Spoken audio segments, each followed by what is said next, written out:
Welcome to Shrabani's Odyssey. আজকে সকাল সকাল ঘুম থেকে উঠেই চলে গেলাম রান্নাঘরে, আম্মু কোথায় আম্মুকে দেখতে। আর যেই দেখে হচ্ছে বাড়িতে বিরাট রান্নাবান্নার আয়োজন হচ্ছে। প্রথমত হচ্ছে গরুর বট রান্না হচ্ছে বা ভুড়ি, আর অন্য চুলায় হচ্ছে নেহারি রান্না হচ্ছে। নেহারিটাকে হচ্ছে একদম সারাদিন ভরে এটাকে জাল করতে থাকবে, আর রাতের বেলা হচ্ছে আমরা সবাই মিলে একত্রে খাবো। তো এর মাঝে হচ্ছে যে বড় মা বললো যে আম মাখা খাবে, কাঁচা আম মাখা। তো চলে গেলাম নানাদের বাগানে, আর সেখান থেকে হচ্ছে যে আমরা কয়েকটা কাঁচা আম ছিঁড়ে আনি। নিচেও অনেক আম পড়ে রয়েছিল। তারপর এই আমগুলোকে নিয়ে বাড়িতে চলে যাই। আর বাড়ি যাওয়ার পথে আমার ছোট নানু ভাই, আমি নর্মালি কুটি নানু ভাই বলি আমাদের গ্রামের ভাষা অনুযায়ী, তো কুটি নানু ভাইদের উঠানে দেখলাম যে তারা হচ্ছে কালে জিরা ঝাড়ছিল। আর আমি জিজ্ঞেস করেছিলাম যে এটা কি হচ্ছে বা কি ঝাড়া হচ্ছে। তখন নানু আমাকে বললো যে কালে জিরা কীভাবে কি সব কিছু করে, কীভাবে কি আমরা অ্যাকচুয়াল যে পরিষ্কার কালে জিরাটা সেটা পাই। তো সেটার প্রসেসিংটা নানু ভাই আমাকে দেখাচ্ছিল।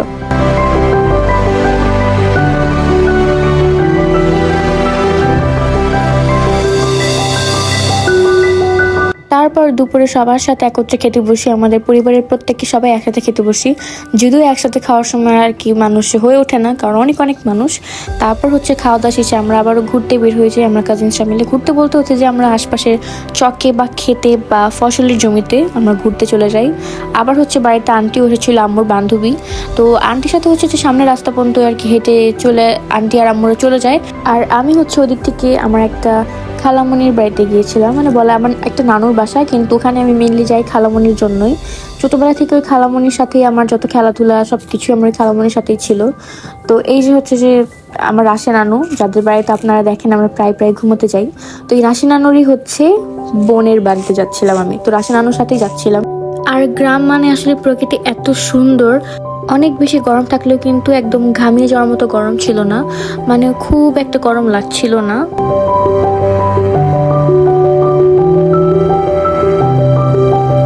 এটা ছিল এই খালামণিদের বাড়ি। তো খালামণির সাথে কিছুক্ষণ গল্প গুজব করে আবারও চলে যাই কাজিনদের সাথে, আবারও ঘুরতে চলে যাই। আর তখন অনেকটা সন্ধ্যা সন্ধ্যা হয়ে এসেছিল, বা বিকেল পরন্ত বিকেল যাই বলি না কেন। তো এই টাইমটাতে এত সুন্দর লাগছিল, দেখেন জাস্ট এই ভিউটা এত সুন্দর ছিল, মনে হচ্ছে একদম রং তুলি দিয়ে আঁকা। আর এই বরাবর হচ্ছে একটা কাপল হেঁটে যাচ্ছিল। তারপর ওখান থেকে চলে যায় নানুদের জমিতে। আর এই জায়গাটা অনেক সুন্দর মতো একটু ব্যারিকেড দেওয়া ছিল, ভিতরটাও সুন্দর ছিল। মনে হচ্ছিল যে একটা সুন্দর একটা বসার মতো, একটা পিকনিক করার মতো প্লেস, ব্যাপারটা সুন্দরই ছিল। আর ভিতরে হচ্ছে একটা কুঁড়ে ঘরের মতোও ছিল, আপনাদেরকে একটু পরেই দেখাবো।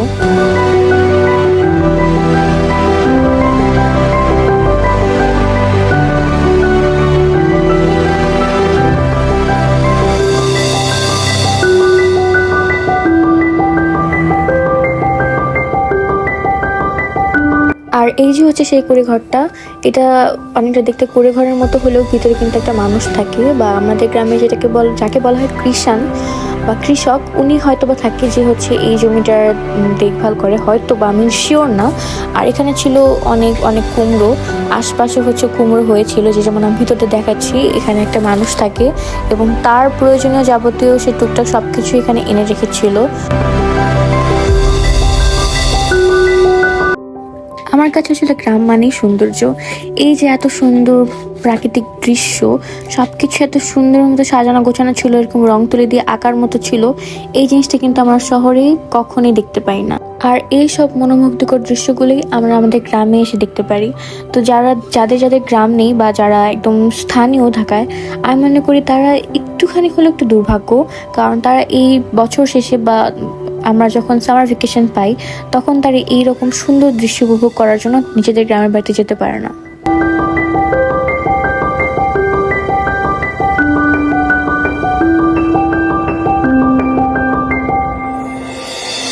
তারপর বাড়িতে যে হচ্ছে রাতে মানে সকালবেলায় রান্না করা নিহারিগুলো আমরা সবাই একসাথে বসে মিলে খাচ্ছিলাম।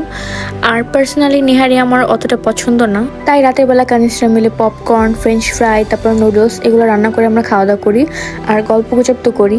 এরপর সকাল সকাল উঠে হচ্ছে আমরা রেডি হয়ে যাই, কারণ আজকে হচ্ছে আমরা ঢাকায় চলে যাব যার নিজেদের বাসায়। তো লাস্ট টাইম হচ্ছে একটু বাড়িটাকে দেখছিলাম, কারণ এরপর না জানি আবার কবে না কবে বাড়িতে বেড়াতে আসা হবে, আবার নানা ভাইকে দেখা হবে। তো সবার সাথে টাইম স্পেন্ড করা হবে।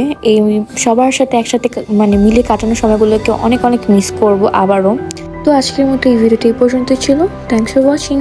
আর ভিডিওটি যদি ভালো লাগে তাহলে অবশ্যই like, follow, share and subscribe করতে কিন্তু ভুলবেন না।